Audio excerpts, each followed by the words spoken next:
Now let us move to the next section, that is section 2.3 digestion in grass eating animals। यानी कि जो animals grass खाते हैं, हरा चारा खाते हैं, उनमें डाइजेशन की प्रक्रिया कैसे होती है। Have you observed cows, buffaloes and other grass eating animals chewing continuously even when they are not eating? क्या आपने कभी देखा है कि जो गाय भैंस या फिर और जो ग्रास खाते हैं, जो हरा चारा जो एनिमल खाते हैं, वो लगातार चबाते रहते हैं। हालांकि उस टाइम वो खा नहीं रहे होते, लेकिन वो लगातार चबाते रहते हैं। Actually, they quickly swallow the grass and store it in a part of the stomach called rumen, as shown in the figure 2.9। Actually होता क्या है कि जो ग्रास है वो उसको क्या कर लेते हैं, खाने की बजाय वो उसको निगल लेते हैं, हल्का सा चबाकर, यानी कि आधा अधूरा चबाकर वो उसको निगल लेते हैं।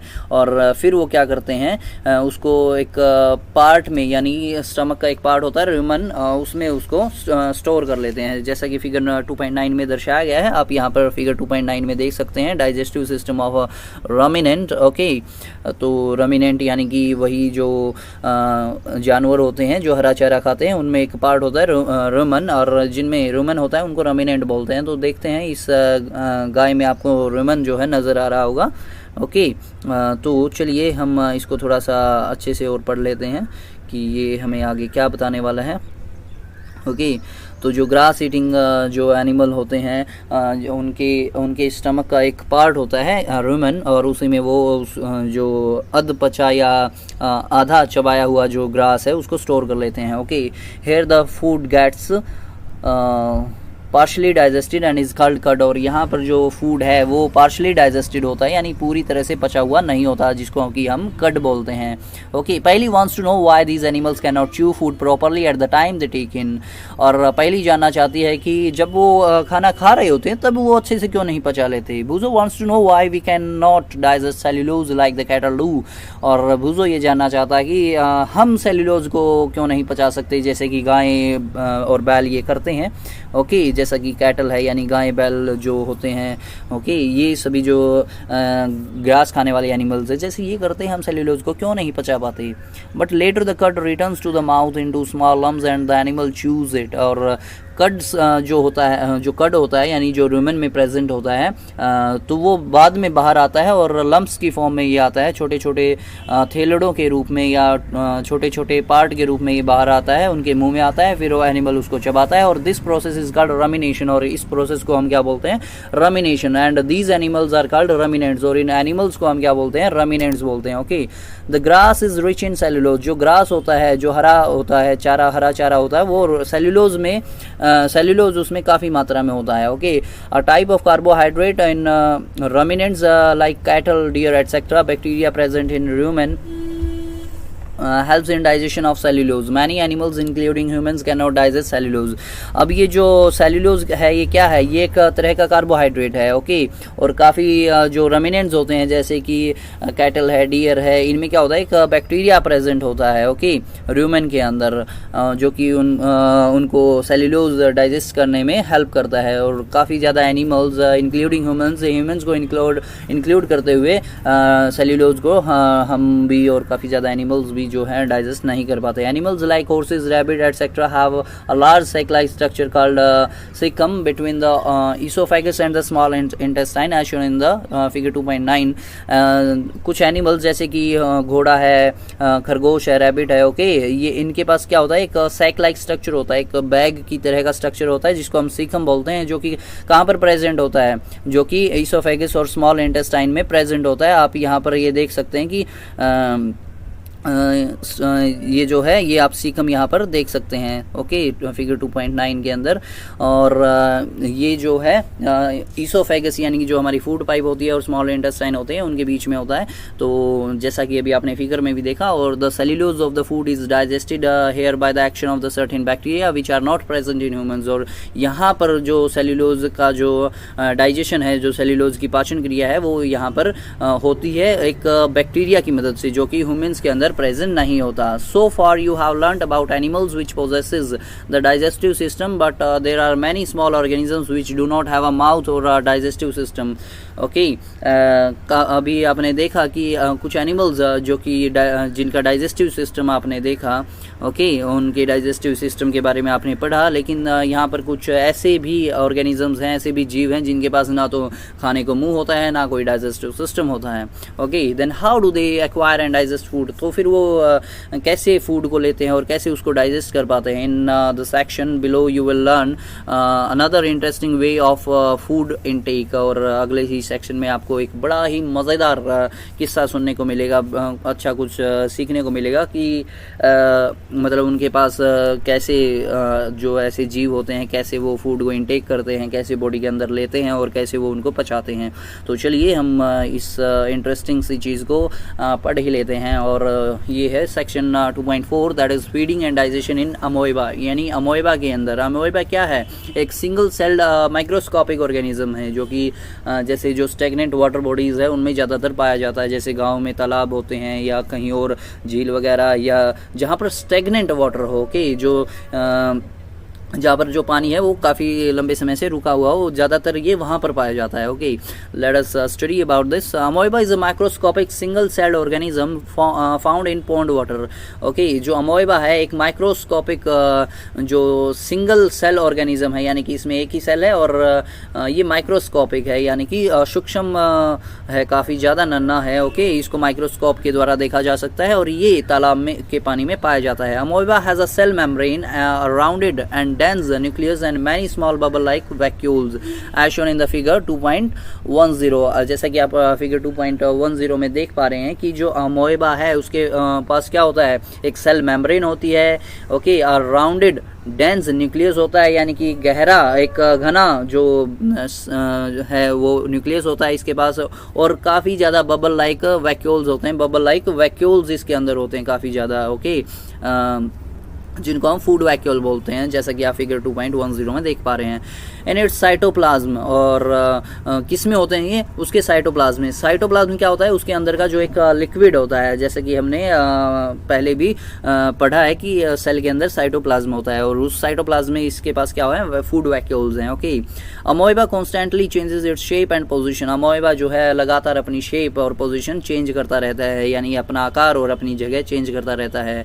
It pushes out one or more finger like projection called pseudopodia, और ये जो है अमोएबा जो है ये फिंगर लाइक प्रोजेक्शन को आगे आगे पुश करता रहता है, यानी कि नकली पाँव जिसको हम बोल देते हैं। ओके, जिनको हम स्यूडोपोडिया या फिर फॉल्स फीट बोलते हैं। ओके, और ये जो फिंगर लाइक प्रोजेक्शन है यानी नकली पाँव है, इनकी मूवमेंट किस लिए होती है, फूड को कैप्चर करने के लिए होती है। ओके, तो चलिए देखते हैं ये फूड को कैसे कैप्चर करता है। Amoeba feeds on some microscopic organisms, काफ़ी छोटे छोटे सूक्ष्म जीवों पर ये सूक्ष्म जीवों को अपना ये भोजन बनाता है। When it senses food it pushes out pseudopodia around the food particle and engulfs it. जब इसे कोई फूड फील होता है, यानी कि इसे लगता है, ये सेंस करता है किसी फूड को, तब ये क्या करता है, अपने जो स्यूडोपोडिया हैं, फॉल्स फीट हैं, उसको उस फूड पार्टिकल के चारों तरफ फैला देता है। ओके, और फिर उसको एनगल्फ कर जाता है, यानी कि निगल जाता है। ओके, उस फूड पार्टिकल को निगल जाता है।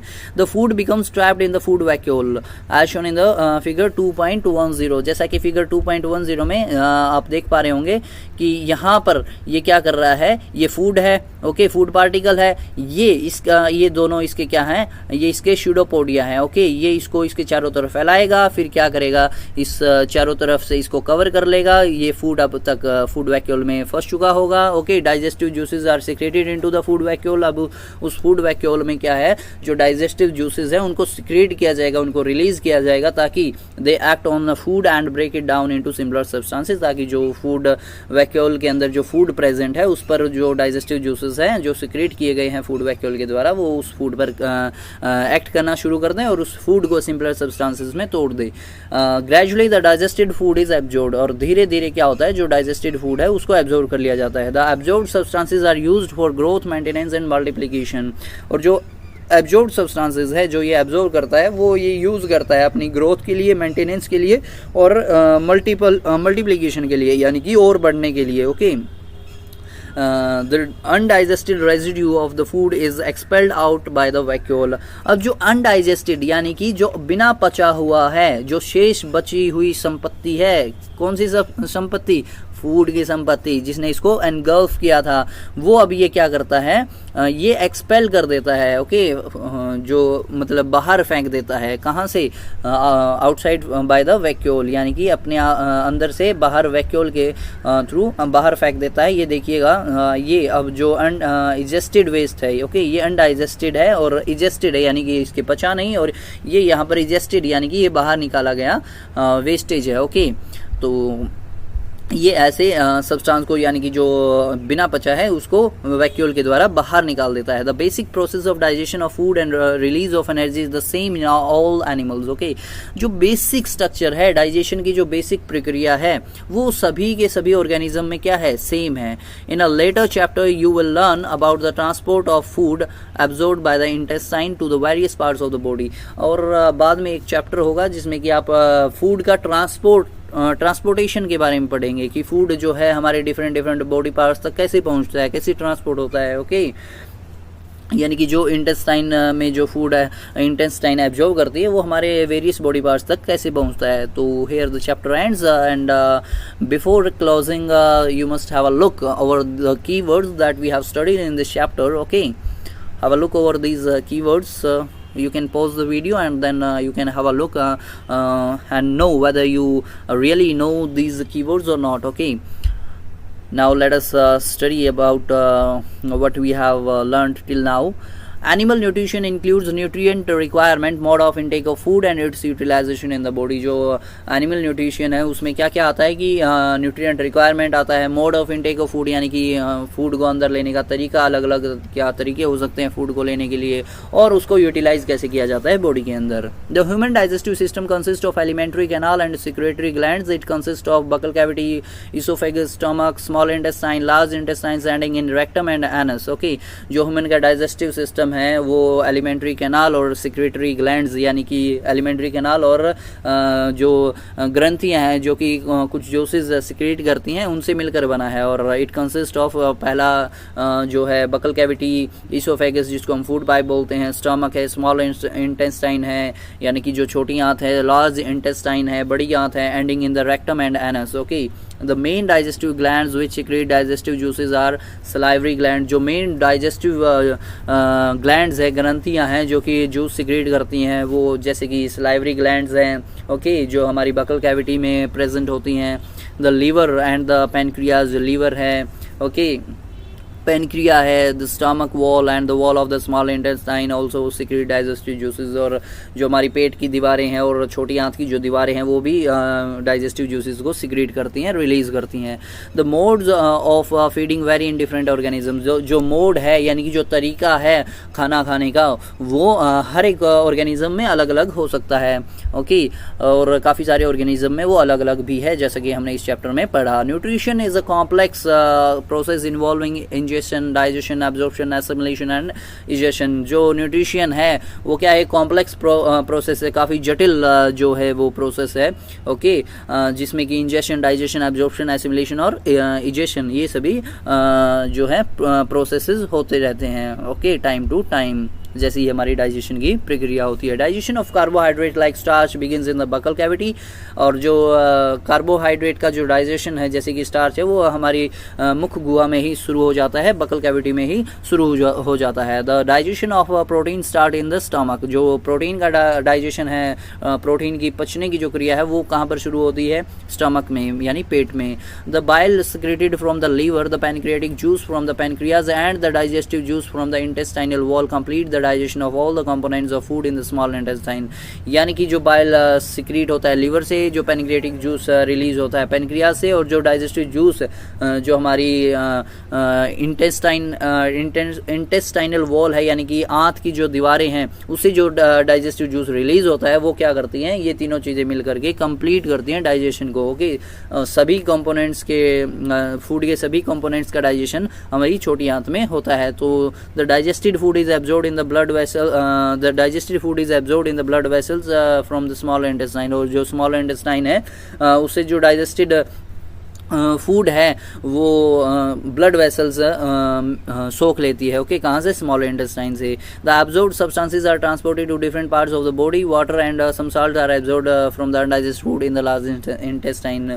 ओके, जो एब्जॉर्ब्ड सब्सटेंसेस है वो डिफरेंट बॉडी पार्ट्स तक पहुंचा दिया जाता है, ट्रांसपोर्ट कर दिया जाता है। और उसके बाद जो बड़ी आंत में है वो क्या होता है? बड़ी आंत में हमारे पास जो बड़ी आंत है वो हमारी सिर्फ पानी और कुछ सॉल्ट ही एब्जॉर्ब करती है। ओके, जो कि अनडाइजेस्टेड फूड से वो करती है। Okay, the undigested and unabsorbed residue are expelled out of the body as feces and through the anus. Okay, जो अनडाइजेस्टेड और अनएब्जॉर्ब्ड है यानी जो अपच है यानी कि बिना पचा हुआ जो खाना है और बिना एब्जॉर्ब किया हुआ जो शेष जो बचा हुआ अवशिष्ट है उसको क्या होता है कि उसको जो हमारी बॉडी है वो एक्सपेल कर देती है, बाहर फेंक देती है। As fishes through the anus, उसको मल की तरह मतलब बाहर बॉडी के एक्सपेल कर देती है एनस के through. Okay, the grazing animals like cows, buffaloes and deer are known as ruminants. और जो ग्रेजिंग क्या होता है? जो चरने वाले जो एनिमल्स होते हैं। ओके, जैसे कि गाय है, भैंस है, डियर है, ओके, हिरन है, आर नोन एज रमिनेंट्स, जिनको हम रमिनेंट्स बोलते हैं। And they quickly ingest, swallow their leafy food and store it in the rumen. Okay, वो जल्दी से क्या करते हैं? ingest यानी कि भोजन लेते हैं, उनको swallow करते हैं, निगलते हैं। swallow their leafy food, और जो पत्तीदार उनका भोजन होता है उसको वो निगल लेते हैं। store it in the rumen, rumen में उसको store कर लेते हैं, जिसको हम कड बोलते हैं, यानी कि उस भोजन को जो वो rumen में store करते हैं, यानी कि वो आधा पचा हुआ होता है। Okay, later the food returns to the mouth and the animal chews it peacefully। और जो बाद में क्या होता है कि वो लम्प्स की फॉर्म में फूड जो है उनके मुंह में आता है और जिसको कि वो पीसफुली च्यू करते हैं, यानी कि आराम से शांति से चबाते हैं। Amoeba ingest its food with the help of its false feet or pseudopodia and the food is digested in the food vacuole.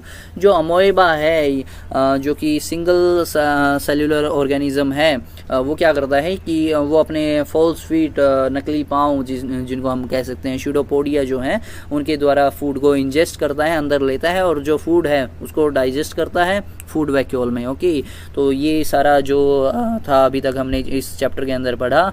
Now here it's the time to have a look over the exercise. तो आप अपने आप से इस exercise के जवाब आप अपने आप को दीजिएगा। Okay, you can have a look over these questions. Okay, so we will discuss these questions later on. Okay, at present you must revise this chapter. Okay, thank you for watching.